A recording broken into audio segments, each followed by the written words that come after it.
போட்டு நல்லா அப்படியே ஒரு வதக்கணும். ரொம்ப வதக்க தேவையில்ல, சும்மா கொஞ்சமாக வதக்கினா போதும். அப்புறம் இந்த தக்காளியும் போட்டுக்கணும். போட்டுட்டு கொஞ்சமாக வதக்குவோம்.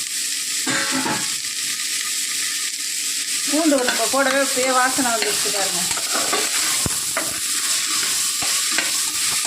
இப்போ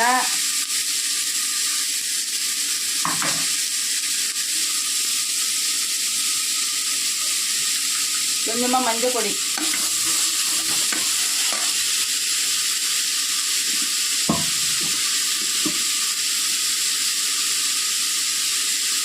வீட்டில் அரைச்ச கொஞ்சமாக மிளகா பொடி,